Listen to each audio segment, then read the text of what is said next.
Maya Paldo, Pampanga, magandang araw Central Luzon. Ako po si Jody Dizon Mercado. Narito na ang mga malalaking balitang Central Luzon nitong nakarang linggo. Full implementation ng Magna Carta nakikitang hakbang para mapabuti ang kalagayan ng mga guro. Selebrasyon ng Araw ng Kalayaan sinabayan ng kilos protesta laban sa nuclear energy at EDCA. Mount Pinatubo eruption marker sa Bacolor, simbolo ng katatagan at pagbangon ng mga Kapampangan. Pondong pang-college night inilaan ng AUF-CCCS students para sa mga driver. At modern EVs at hybrid cars inilunsad kasabay ng pagbubukas ng bagong Chevrolet Baguio showroom. Hinihiling ng grupong ASERT ang agarang full implementation ng RE 4670 o Magna Carta for Public School Teachers. May importanteng provision raw ang batas na makakatutulong sa kapakanan ng mga guro, subalit hindi isinasakatuparan ng pamahalaan. Ang buong detalye sa ulat na ito. Hirap pa rin daw ang mga pampublikong guro sa araw-araw na pagganap sa kanilang tungkulin, bunsod ng kawalan ng implementasyon sa maraming probisyon ng Republic Act 4670 o ang Magna Carta for Public School Teachers. Hiling ngayon ng Action and Solidarity for the Empowerment of Teachers o ASERT ang full implementation ng batas kasabay ng paggunita ng grupo sa ika-60 taong anibersaryo ng pagkakapasa nito. Happy birthday, MC! Happy birthday, happy birthday! Happy birthday, MC! Mabuhay mga guro! Mabuhay! Mabuhay Magna Carta! Mabuhay! Ang guro ay dapat nasa sentro ng pagtuturo at pagkatuto, hindi dalulunod sa mga gawaing administratibo. Kaya malinaw ang aming panawagan, fund the Magna Carta, implement the Magna Carta, and implement it now. Hindi sapat ang pagkilala sa mga guro tuwing may pagdiriwang. Hindi sapat ang mga salita ng pasasalamat. Ang kailangan ng mga guro ay konkretong aksyon, sapat na pondo, at buong pagpapatupad ng batas na matagal nang ipinagkait sa kanila. Ibinunyag ng grupo na batay sa isang Senate inquiry noong 2020, 7 lamang sa 35 probisyon ng Magna Carta ang ganap na naipapatupad. 18 naman ang partially implemented at 3 ang hindi pa rin naisasakatuparan mula ng ratipikahan ng batas noong 1966. Kabilang sa mga isyong binigyan din nila ang kawalan umano ng ilang benepisyo at programa para sa kapakanan ng mga guro. The unimplemented provisions strike at the heart of teachers' welfare. One of them is the healthcare programs remain absent. Many teachers skip basic medical checkups they cannot afford. Budget submissions for Magna Carta implementation have never been done, leaving key benefits unfunded. The retirement promotion, meant to increase a teacher's rank and pension before retirement, is ignored. Instead, GSIS uses an outdated 36-month average salary computation, robbing teachers of what is rightfully theirs. Iginiit din ng ASERT na patuloy na nabibigatan ng mga guro sa mga gawaing higit pa sa kanilang pangunahing tungkulin sa pagtuturo. Every day, teachers suffer under workloads far beyond their duties. The Magna Carta's 6-hour workday is violated routinely as they are tasked with non-teaching, clerical, and administrative work. The implementation of ELAW and this school year's 3-term calendar do not make any difference to the lives of the already overworked teachers in this year's opening of classes. New reforms and guidelines only add to the confusion of teachers, especially if reforms are implemented without enough preparations. Naniniwala ang grupo na malaking tulong ang sapat na pondo upang maisakatuparan ng buo ang mga probisyon ng batas. Giit nila, Nasa kamay ng Department of Education o DepEd ang pagrerekomenda ng kinakailangang pondo para maisama ito sa mga susunod na panukalang budget. Kaya po kami ito nananawagan kasi gusto namin maramdaman, marinig ng Department of Education dahil nakalagay naman po yan sa Magna Carta na ang dapat ang Department of Education na nagre-recommend nung kailangan niyang pera o pondo para fully implement niya yung kailangan, no? Lalo na ang pag-implement ng Magna Carta. So, isa ito sa mga paraan para gisingin ang Department of Education na ito po yung kakulangan. Ito yung kailangan para fully implement natin yung kailangan ng mga guro. Para sa susunod na paghahanda ng budget ay maisasama ito nang hindi na natin hahanapin. At kung sakaling may papatupad ng BO ang RA 4670, naniniwalang assert na malulutas ang ilan kundi man lahat ng pasanin ng mga pampublikong guro sa bansa. Kung fully implemented ang Magna Carta, wala na bang magiging problema ang guro? Opo. Kung ito po ay magiging fully implemented, tiyak mabibigyan ng sapat na ayuda, sapat na tulong, at magandang sistemang titignan ang guro kung paano niya may maaayos ang kanyang trabaho at paglabas niya ng paaralan, ayun namang kanyang tahanan na hindi niya nadala yung problema. Malaking tulong po ito para mas maiangat ang kalidad ng pagtuturo ng ating mga guro. Unang-una, hindi po sila gaanong nag-iintindi sa kanilang kabuhayan. Pangalawa, nagkakaroon ng seguridad na hindi naaabuso yung oras sa mga guro. Kasi ngayon ay sandamakmak na mga trabaho maliban sa pagtuturo ay napakarami pa pong mga non-teaching tasks na ibinibigay sa mga guro, mga clerical at iba pang mga papel na ginagampanan na of course nakakadagdag sa mga alalahanin sa pagod ng mga teachers at nakakaapekto po yun sa aktwal na pagtuturo. Pero hindi po natin masabi na 100% ay pag naipagkaloob po itong Magna Carta dahil meron pong mga ibang dynamics. Of course, yun ang gagaling po sa ating pamahalaan, sa ating gobyerno. Ako si Jody Dizon Mercado para sa CLTV 36 News. Nanawagan ng mas mabilis sa pagpapatupad ng proyekto para sa mga silid-aralan si Senator Bam Aquino sa gitna ng malawakang pinsala sa mga paaralan sa Mindanao matapos tumama ang 7.8 magnitude na lindol nitong June 8. Narito ang report.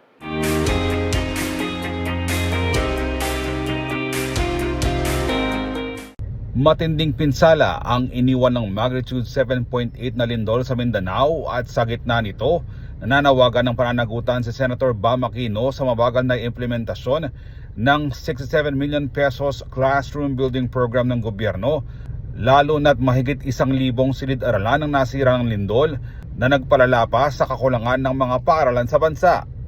Personal na tinungo ni Aquino ang Mindanao upang makita ang lawak ng pinsalang idinulot ng malakas na lindol noong June 8. Bilang chairperson ng Senate Committee on Basic Education, binigyang diin ng senador ang pangangailangang masuri ang kalagayan ng mga proyekto sa pagpapatayo ng mga silid-aralan sa kabila ng bilyong-bilyong pisong pondong inilaan para rito. Anya, asahan ang pagdinig ng Senado ukol sa issue sa pagbubukas ng sesyon. We're gonna have a hearing to find out the progress of these classrooms. I mean, meron na kagad tayong minus 1,000 classrooms nung isang araw because of the quake. So, naghahabol tayo. We want to put up these classrooms. Yung pondo na pondohan ng Kongreso at ng Senado, we want to find out where this is at kung kumusta na to. And if we can really start building 25,000 classrooms this year. Ayon sa Department of Education, mahigit 1,000 classroom sa 19 na probinsya ang nasira. Habang papalapit ang tag-ulan, nangangamba ang mamabatas sa magiging mahirap ang rehabilitasyon at pagpapatayo ng mga karagdagang silid-aralan.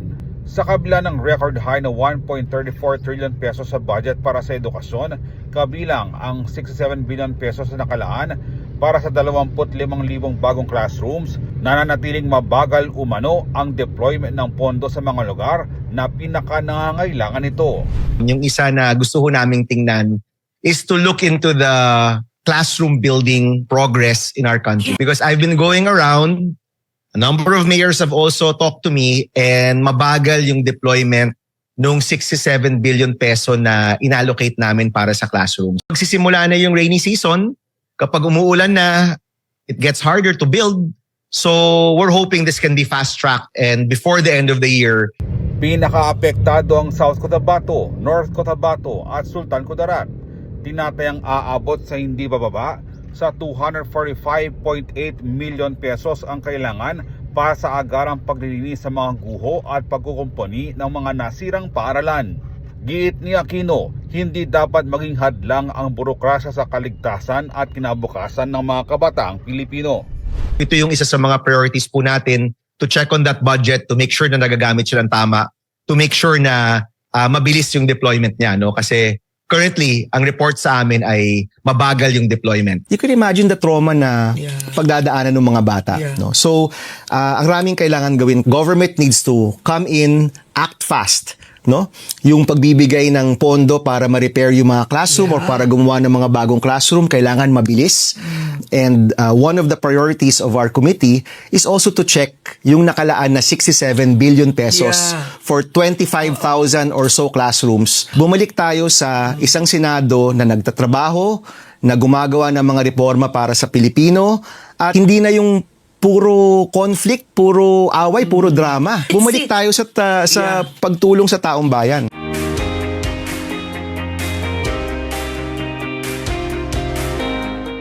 Sinabayan ng malawakang kilos protesta ang iba't ibang progresibong grupo sa Luzon ang pagdiriwang ng Araw ng Kalayaan upang ipanawagan ng soberanya ng bansa at ipahayag ang kanilang mga hinaing laban sa pamahalaan. Alamin ang kanilang panawagan sa report na ito. Sinabayan ng kilos protesta ng iba't ibang sektor at progresibong grupo sa Luzon ang paggunita ng ika-128 araw ng kalayaan ng Pilipinas. Pinangunahan ito ng Alyansang Kilusan kasama ang mga grupo ng manggagawa, magsasaka, mangingisda, kababaihan at kabataan. Tinawag nila itong Breaking the Chains o paglaya sa mga kadena at nanawagang itigil ang planong pagtatayo ng pabrika ng armas at bala sa Subic Bay. Sa halip daw ay suportahan na lamang ang mga lokal na magsasaka at mangingisda upang mapalakas ang food supply sa bansa. Kinwestiyon din ng grupo ang Republic Act No. 12305 o ang batas na may kaugnayan sa paggamit ng nuclear energy na anilay lubhang magastos at may kaakibat na panganib. Iginiit nila na mas dapat umanong paglaanan ng pondo ang edukasyon, serbisyong pangkalusugan at mga proyektong nakatuon sa renewable energy.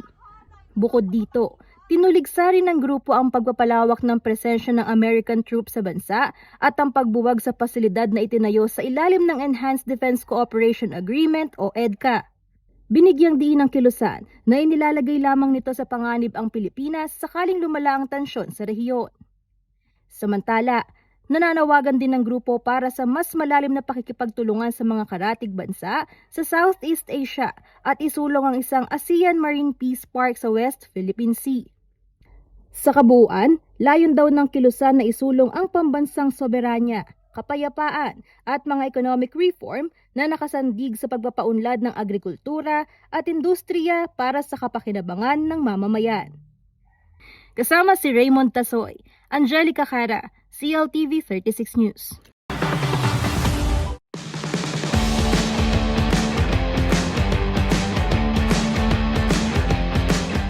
Manatiling nakatutok para sa iba pang mga balita nitong nakarang linggo. Nagbabalik ang CLTV 36 News Recap at sa iba pang mga balita. Pinasinayaan ng opisyal na commemorative marker ng Mount Pinatubo Eruption bilang paggunita sa ika-35 anibersaryo ng kalamidad.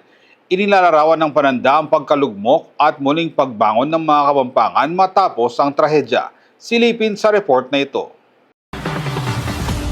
35 taon nang nakalilipas nang pumutok ang Mount Pinatubo na nagdulot ng pinsala at nagpabago sa takbo ng kasaysayan ng Pampanga.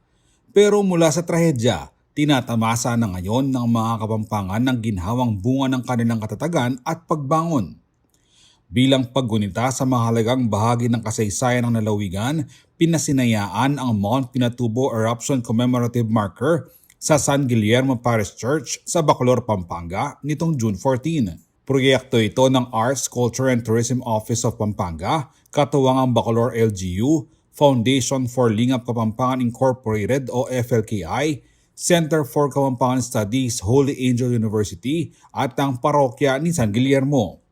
Kinikilala ng sangguniang panalawigan ang nasabing pananda bilang official permanent provincial marker sa obserbasyon ng 35th anniversary ng pagputok ng bulkan. Anila, makatutulong ang marker upang maipakilala sa mga susunod na henerasyon ng mga pagsubok at tagumpay na hinarap ng mga Kapampangan matapos ang kalamidad. Fitting to provide and to recognize the resilience of Kapampangan people through the marker. Kasi dito masasalamin at makikita sa statement po na kung ano po yung napagdaanan ng mga Kapampangan people at ng Pampanga nung bago, during, and after the destructive deluge brought about by the eruption of Mount Pinatubo. So, sa ating mga Kapampangan at sa mga turistang dumadayo sa probinsya ng Pampanga, sa labas man ng probinsya natin at sa labas ng bansang Pilipinas, makikita nila kung gaano po ka-historic itong event na ito nung panahong 1991, exactly on June 15, kung paano po naging witness po ang Bacolor dahil ito po ang most and heavily affected sa probinsya ng Pampanga, ang Bacolor. Bago ang unveiling, nagkaroon muna ng misa si Reverend Father Ted Valencia, kura paroko ng San Guillermo, kasama ng mga lokal na opisyal, iba't ibang sektor at mamayan ng Bacolor. Napili raw ilagak ang pananda sa naturang simbahan dahil ito naging saksi at patunay sa karatagan ng mga Kapampangan at Bacoloreño. Very evident na ang simbahan po, almost 1/3 of its structure ang nabaon po doon po sa lahar ng Mount Pinatubo. Kaya kitang-kita po kung paano po ang Kapampangan people hinukay muli ang ibang parte po ng simbahan at yung mga elemento po niya para may sakatuparan po ang conserve at preserve po ng heritage structure na ito. Ibinahagi rin ni Bacolor Mayor Dimandatu ang mga pagsubok na dinanas ng bayan matapos malubog sa lahar ang maraming barangay. Pero makikitaan niya sa kasalukuyang kalagayan ng Bacolor na nagawa nilang humaon matapos ang delubyo. Kasi naman ni katamo totally buried. Kita mo buried tamo. Kaya tamo miturang kaya Pinatubo. But we are very 19 barangays were totally buried by lahar. May evacuate tamo, may kotaking balian tamo, may kapagbalik tamo. At higit pa, higit tamo, pamagbalik tamo, makasadyayin balian, pangatarian tao, mga biyayan ng pasibayan.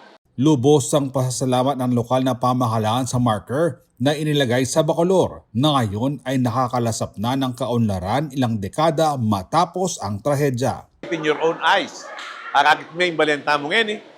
Kaya yung TV kasalpantaya, kaya nandarin tao, kaya ang karelang kapag basusyan, kapag walan, na kayo manindilubyo, mga pagbalik na the resilience of the people, higit tampo, na ano yung balian Bacolod yan eh, rin tao, may subugin karelang tetagan, at higit tamo, rin tao Bacolod, talagang matibay la kasalpantayanan, at manwalala, kayo manindilubyo, kayo manindalumdum, ating masala, mahigit pa kayong masala, may talakan lang masaryase, at manwala lang, may kamasanting pangbukas. Mahalaga raw ang okasyong ito upang bigyang pugay ang pagkakaisa ng mga taga-Bacolor na isalba ang kanilang bayan sa pagragasa ng lahar. Masaya ako po ngayon nga doon. Kung finally, Mika marker nga po yung celebration na po ng 35 years na po ng Mount Pinatubo na balutan naman po nung makanano po itang kasakitan dela na po ng metong taga-Bacolor. Ako po meto po pong witness kanita. Kaya ako po ingaldo ngayon ni pangalagaan kaya po tayo ingaldo ngayon. Masaya ako po na rin po taga-Bacolor. Misa sa metong la po para po misalbaya po yung kaya kami Balen Bacolor. Ibinahagi naman ni FLKI Executive Vice President Sonia P. Soto na nagmula ang kanilang organisasyon sa Save Pampanga Movement na hangad noon ng pagligtas sa taong bayan, mga tahanan at ang buong probinsya sa pinsala ng Pinatubo. Ayon kay Soto, matapos tutukan ang mga pangangailangang pisikal ng mga apektadong komunidad, nakatuon naman ngayon ang organisasyon sa pangangalaga at pagpapayaman ng kultura at pagkakakilanlan ng mga Kapampangan. Yang mamakbong yung Pinatubo, ing minunang segi pantamo, ing kabyayan, ing bie, dareng tao. Kay bat nanita, Ketang Libutad na Mita Lakadya yung Save Pampanga movement, addressing the physical, saving the physical well-being of the Kapampangans from their lives, their homes, their properties, the municipalities, and the entire province. And even other provinces na affected by the Mount Pinatubo eruption, karening Kasiping Tamong Balen, na dating part of the Kapampangan region. But ultimately, yung may talakad na yung mega dike, sinabi na yung Save Pampanga movement, now it's time to save the soul of the Kapampangan.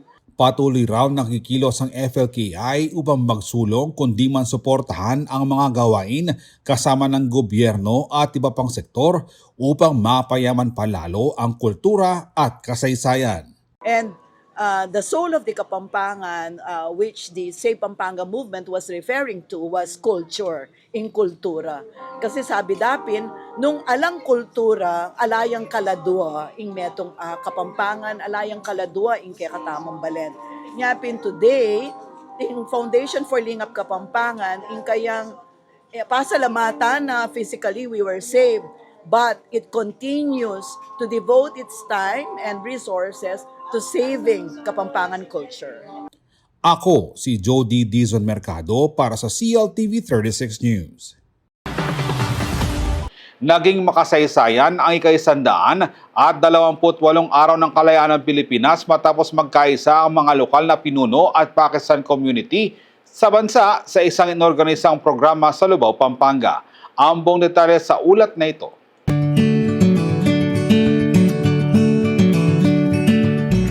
Isang makabuluhang pagtitipon ang naganap sa bayan ng Lubao, Pampanga nang magkaisa ang mga opisyal ng Subic Bay Freeport Chamber of Commerce o SBFCC at mga leader ng Pakistan community sa pagdiriwang ng ika-128 araw ng kalayaan ng Pilipinas. Layunin ng aktibidad na hindi lang gunitain ng June 12, kundi patatagin din ang pagkakaibigan at pagkakaunawaan ng Pilipinas at Pakistan. Pinangunahan ni SBFCC Director at Subic Auto Trucks and Heavy Equipment President Chaudhry Iftikhar Hussain ng pagtitipon. Ayon kay Hussain, na 15 taon nang naninirahan at nagnenegosyo sa bansa, naging tradisyon na nila sa nakalipas na mga taon ang mag-organisa ng ganitong mga salo-salo upang ipakita ang kanilang pagmamahal sa Pilipinas. Now I feel last 4 to 5 years we celebrate the Filipino Independence Day. Here, same place, I feel must be need the two nation, Pakistani and Filipino must be get together, and then their culture is a face to face. In Philippines, we love Philippines, we love Filipino people. Ibinahagi rin ni Hussain ang kanyang paghanga sa mga manggagawang Pinoy na aniyay magalang, matulungin at madaling makahalubilo. We have around 100 employees with me in the Subic Bay Freeport Zone. I am doing business 15 years. Very soft and very polite people. They are very cooperative people. Really, I appreciate, and we are very happy with the business here in Philippines, and we are very happy to people, even not a employee, and even the government official, even the Philippine government.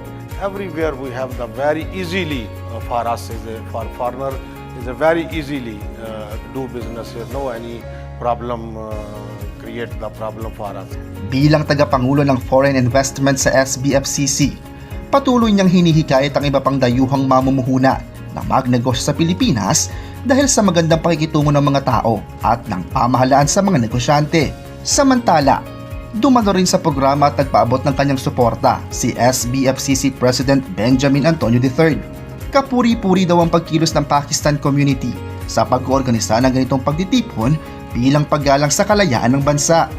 Well, sa totoo lang, nakakahiya na sila pa gumagawa nito para sa atin, no? Dahil kung tutuusin, dapat nga tayo yung namumuno sa ganitong mga salo-salo, no? Maliit man o malaki. So, siguro ang pwede nating matutunan dito ang ating independensya, hindi lang naman para sa atin lang. Kung sila na-appreciate nila yung independence natin, lalong dapat na-appreciate natin at siguro isama din natin sila sa paggunita ng ganitong tipong pag-alaala sa ating independence. Pero higit pa sa paggunita ng Independence Day, binigyang diin sa aktibidad ang pagsusulong ng mas malapit na ugnayan ng dalawang bansa. Nakiisa rin sa selebrasyon si Shahzad Ahmad Khurshid, presidente ng Pakistan and Philippines Friendship Association o PACPHIL. Sa isang maikling mensahe, iginiit niya ang kahalagahan ng pagbuo ng iisang mithiin at pagpapalalim ng kanilang tiwala gamit ang kultura ng bayanihan. Through our association, Pakistan and Philippine Friendship Association, we are trying to develop the common values between two nations through our trust and friendship. With the true spirit of Bayanihan, Mabuhay Pakistan and Philippine Friendship Association, Mabuhay ang Pilipinas. Nagtapos ang programa sa isang tradisyonal na paghiwa ng cake na sinabayan ng salo-salo ng mga lokal na opisyal, presidente at ng Pakistan community. Patunay ang okasyon ito na ang tunay na diwa ng kalayaan ay walang pinipiling lahi, bagkus ay nagiging tulay para sa mas matibay na pagkakaibigan at pagkakaisa. Raymond Tasoy, CLTV 36 News.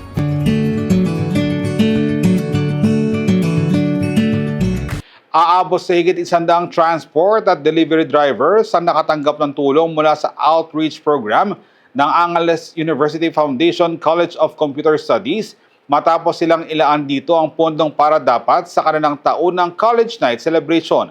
Para sa buong detalye, panoorin ang report na ito.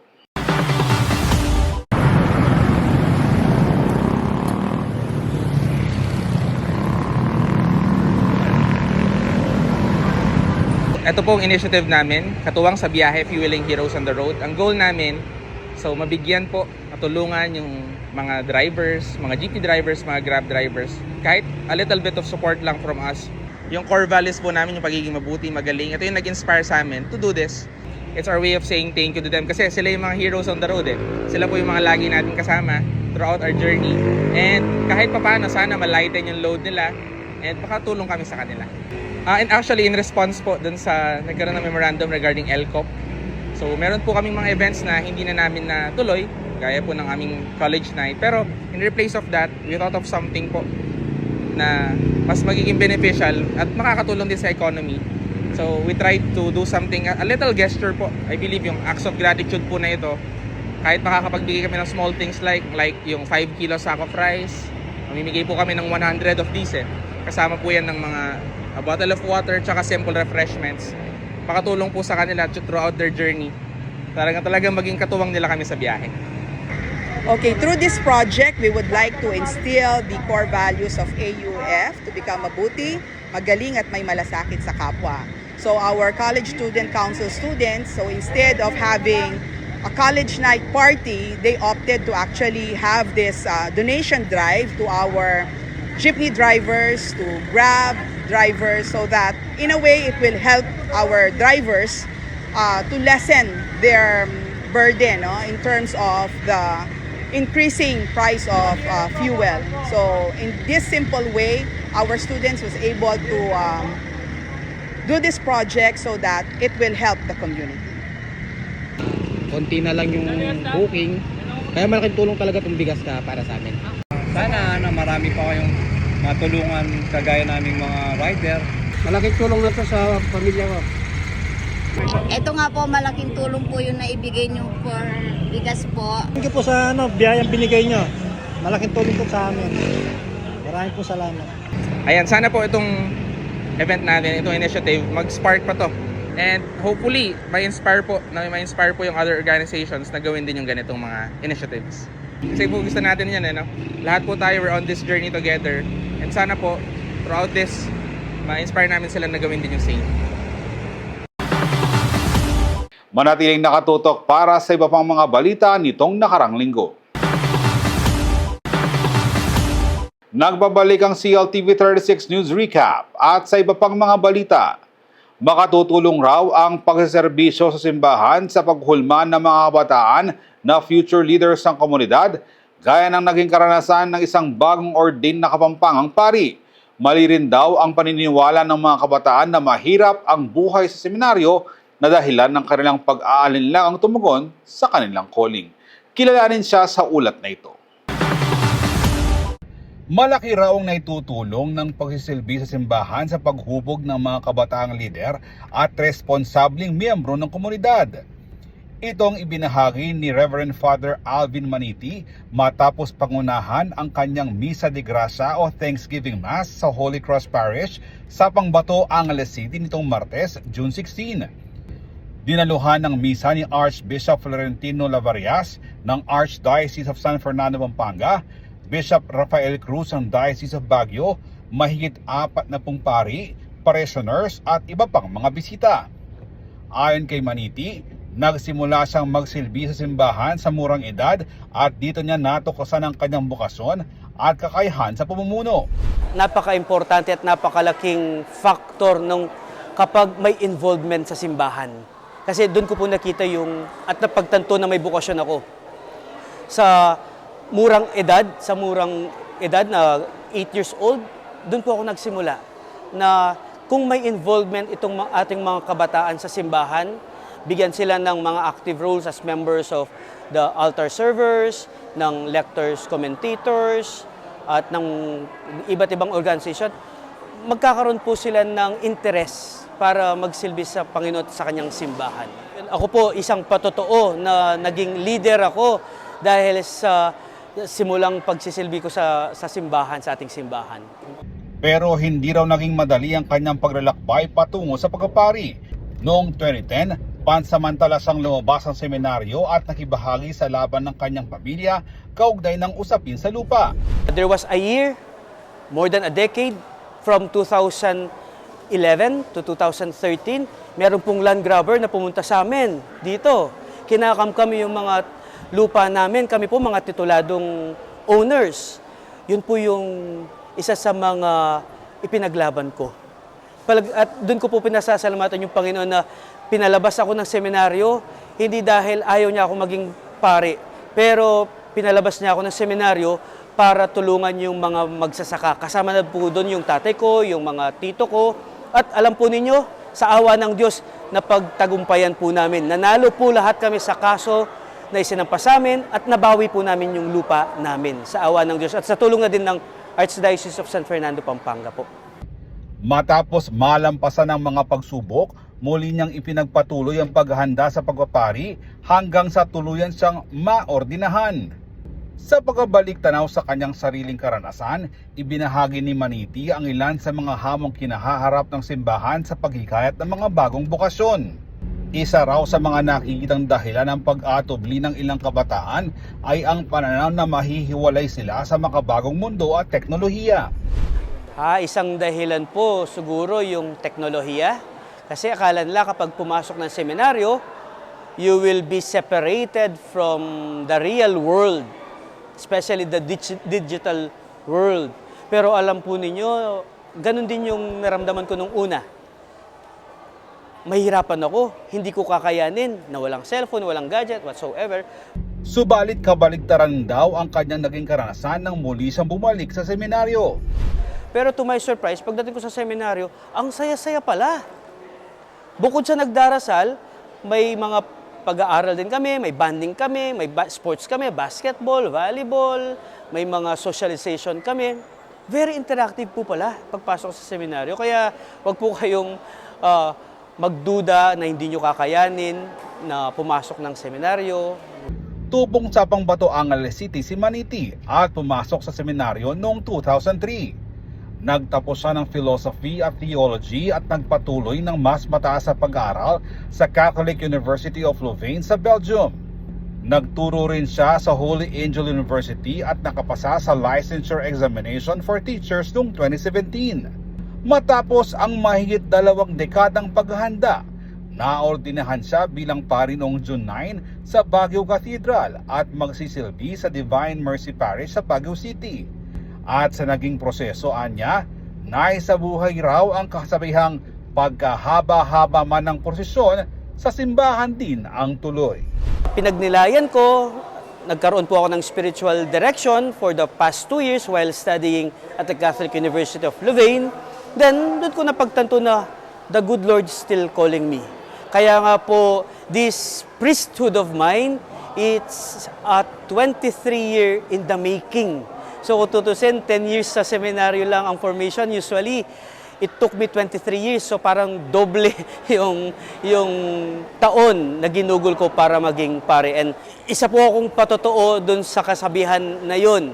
Lumiko-liko man ako, pero naniniwala ako, base nga sa homily ni Father Vic, sa simulat sa pulpa, nasa sinapupunan pa ako ng nanay ko, tinawag na ako. Itinilaga na ako para maging pari. Napatagal lang ng konti, pero natuloy din po sa pagpapari. Sa huli, umaasa raw si Maniti na mas marami pang kabataan ng mahikayat na makilahok sa mga gawain ng simbahan at pagnilayan ang posibilidad ng bukasyon at paglilingkod, maging bilang pari o sa iba pang paraan ng pagtulong sa komunidad. Ako si Jody Dizon Mercado para sa CLTV 36 News. Handa ng baguhin ng Chevrolet ang driving lifestyle sa norte sa pagbubukas ng mas malaking showroom na maghahatid ng subok na lakas at modern technology para sa bawat motorista. Silipin sa report na ito. Para sa mga tunay na alagad ng kalsada, ang bawat pag-akyat sa Baguio ay talaga namang hindi lang basta biyahe. Ito ay isang pagsubok sa lakas, kontrol at mechanical perfection. At para sa mga car enthusiast na naghahanap ng susunod na ipaparada sa kanilang garahe, may bagong destinasyon na kayong dapat dayuhin sa norte. Opisyal nang binuksan nitong June 16 ang mas malaki, mas moderno at mas powerhouse na tahanan ng Chevrolet Baguio sa hangganan ng Marcos Highway, Poblacion 2 sa Tuba, Benguet. Ayon kay Laos Group of Companies Vice President and Executive Director Carissa Laus, malayo na ang narating ng kanilang pamumuhunan mula nang magsimula sila noong taong 2018 bilang isang showroom dealership na walang after-sale service. The trust of our customers here in Baguio City really gave us the confidence to invest and to put up this new dealership, which also includes not just showroom, but also a service facility. Ngunit hindi lang ito basta pagpapalaki ng espasyo. Ang tunay na highlight dito, ang pagdating ng kanilang new energy vehicles. Dito, formal lang ipinakilala ang Spark EUV na isang full electric utility vehicle at ang crowd favorite na Captiva na available na ngayon sa parehong electric at plug-in hybrid o PHEV variants upang magbigay ng mas matinding option sa merkado. At sino ang nagsabing kailangang isakripisyo ang performance para sa kalikasan? Ayon kay Timothy Joshua Magisa, Assistant Vice President ng Chevrolet Philippines, pambihirang lakas ang hatid ng kanilang mga bagong EV.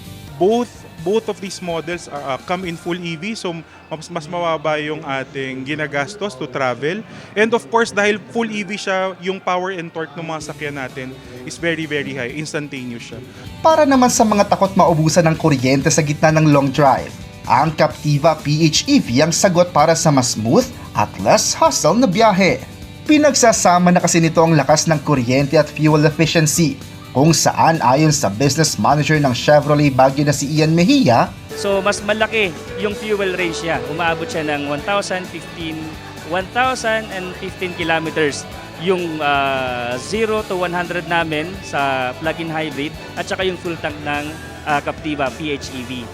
At para sa mga car enthusiasts na nagtatanong kung may ibubuga ba ang mga makabagong makina na ito sa matatarik na daan sa Cordillera, actually, sa amin, lahat ng mga EVs namin and then yung mga ICE namin, internal combustion engine, wala kaming nagiging problema when it comes to uphill and downhill kasi equipped na po yung mga ICE namin, internal combustion engine ng turbo.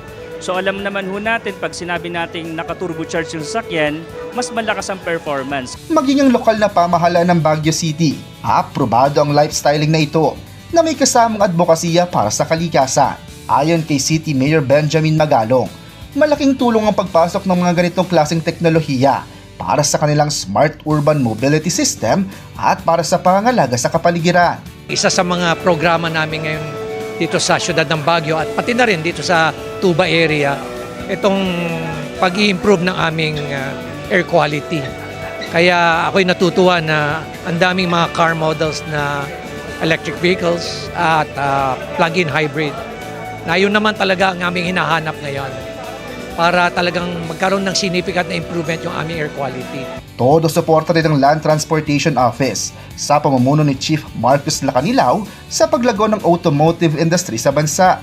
Paalala naman niya sa mga mahihilig sa sasakyan na kukuha ng kanilang bagong unit, tiyaking sa mga lehitimong dealer lamang makikipagtransaksyon. Siguraduhin din natin na naproseso ng maayos yung mga dokumento ng sasakyan at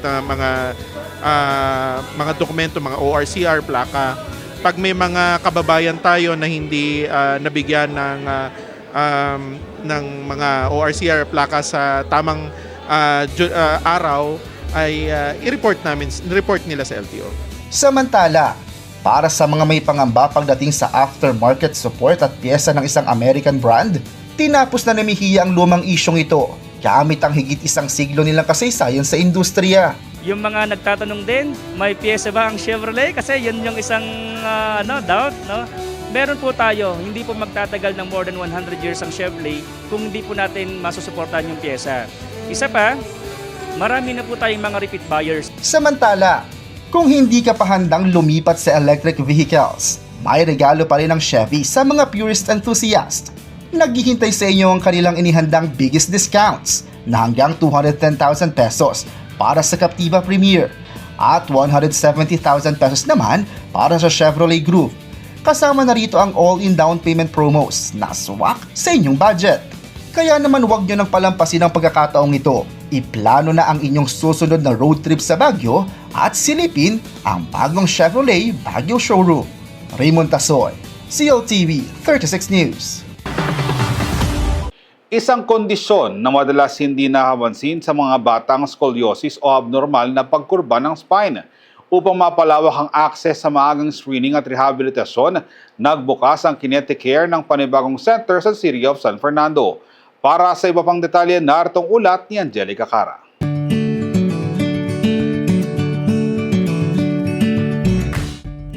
Maraming kaso ng scoliosis ang hindi agad natutukoy dahil madalas itong napagkakamalang simpleng poor posture lamang. Kapag napabayaan, pwede itong magdulot ng deformity, chronic pain at sa malulubhang kaso, kailangan pang sumailalim sa surgery o operasyon ng isang pasyente para maiwasan ng mga komplikasyon. Usually kasi yung scoliosis, masasabi nating scoliosis yung spine or yung merong scoliosis yung bata kapag nasa 10 degrees yung Cobb's angle nila. So, kapag yun, hindi na kita agad, ang pwedeng mangyari is pwedeng tumaas yung tinatawag nating Cobb's angle.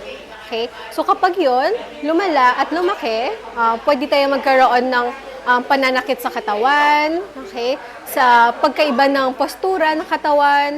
Pangatlo, pwede rin magkaroon, kung sa mga severe cases, pwede rin tayong magkaroon ng limita sa paghinga.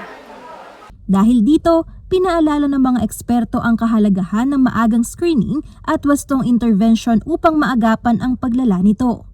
Bilang tugon sa lumalaking pangangailangan para sa specialized scoliosis treatment at rehabilitation services, formal lang binuksan ng Kineticare ang kanilang second branch sa Barangay San Isidro, City of San Fernando nitong June 15, kasabay ng 7th anniversary ng kanilang first ever branch sa Angeles City. So from day one, Kineticare's mission has been clear and unwavering to deliver specialized scoliosis treatment and pain management through evidence-informed, intensive, and guided rehabilitation programs that help patients feel better, move better, and be better. So I envision Kineticare becoming the leading physical therapy and rehabilitation center, empowering patients with long-term, sustainable management for spinal deformities and chronic pain. That vision has always been his North Star. Layunin daw ng pagpapalawak ng kanilang serbisyo na mas mailapit sa mga pasyente ang specialized programs na nakatuon sa physical therapy at rehabilitation. San Fernando kasi nakita namin yung demand ng mga patients doon sa services ng Kineticare. Okay, yung physical therapy, yung SHRA, yung sports rehab natin, ganyan. So we want to open more opportunities to our patients. Okay, and to of course extend our hands for to help them and to to help them dun sa health nila and sa wellness din nila. Bukod sa scoliosis management, nag-aalok din ng center ng physical therapy, functional rehabilitation, posture correction programs at pain management para sa mga kabataan, atleta at matatanda. Key feature po ng center natin, from first session pa lang po, talagang ini-evaluate and nag-a-assess po tayo para ma-determine po natin yung root cause ng pain or yung physical limitation po. Kasi inaalam po natin nung husto yan para ma-ensure po natin yung best approach na gagawin at maging sulit na sulit po bawat session para po sa patients. Samantala, patuloy rin ang pakikipag-ugnayan ng Kineticare sa mga ahensya, partikular sa Department of Social Welfare and Development, para mas marami pang pasyente ang maka-access sa mga ino-offer nilang serbisyo. We believe that quality healthcare is a fundamental human right. That is why we partnered with the Department of Social Welfare and Development.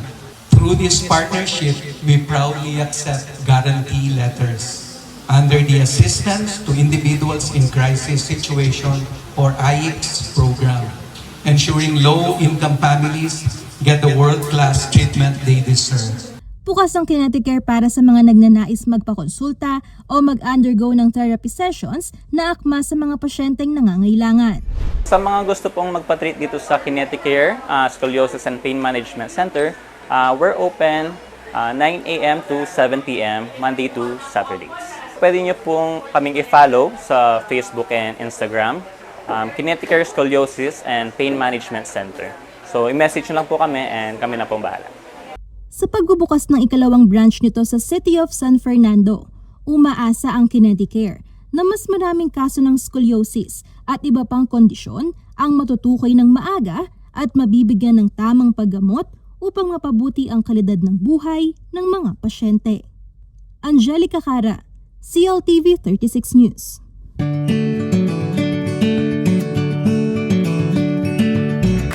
Tinoldo ka na ng Barangay Ginebra San Miguel ang tinatawag na TNT curse, makaraan nilang talunin ng koponan ng TNT Tropang Giga sa isang kapanapanabik na tapatan sa Finals Game 7 ng Season 50 ng PBA Commissioner's Cup. Tunghaya ng aksyon sa championship game sa report na ito.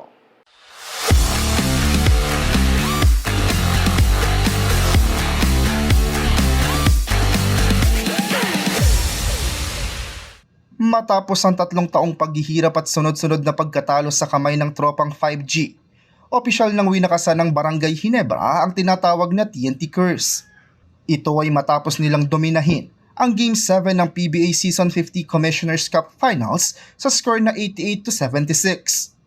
Binasag ng Gin Kings ang kanilang tila sumpa sa harap ng mahigit 24,000 na manonood nitong Miyerkules ng gabi sa Mall of Asia Arena sa Pasay City. Ito rin ang kanilang unang kampyonato mula noong January 2023 kung saan huli nilang tinalo ang Bay Area. Bago ang matamis na tagumpay, 3 beses munang dumaan sa butas ng karayomang Ginebra kung saan bigo nilang nakuha ang korona laban sa TNT sa magkakahiwalay na serye ng Season 49 Commissioner's Cup, pati na rin sa Season 47 at Season 49 ng Governor's Cup. Muling pinatunayan ng itinanghal na best import na si Justin Brownlee ang kanyang bagsik matapos makapagtala ng 30 points at 14 rebounds. Siya ang nanguna sa 48-29 run ng koponan sa second half ng laro upang burahin ang bentahe ng tropang 5G. Hindi naman nagpahuli ang tinaguriang finals MVP na si Scottie Thompson na nagambag ng halos triple-double na paggana para sa Gin Kings. Nagtala siya ng 19 points, 11 rebounds at 8 assists para selyuhan ang kanilang panalo. Ibinahagi naman ni Thompson na ito na marahil ang pinaka-emosyonal na parangal na kanyang natanggap dahil hindi niya raw ito inaasahan. Samantala, katulong din sa panalo ng Ginebra ang pambato ng Gilas Pilipinas at Best Player of the Conference na si RJ Abarientos. Nakapagrehistro siya ng kabuang 13 points para makuha ang kanyang kauna-unahang titulo sa liga. Sa kabilang banda, pinangunahan naman na Chris Makula ang nabigong tropa ng TNT sa kanyang 28 points. At yan po ang Game On. Raymond Tasoy, CLTV 36 Sports News.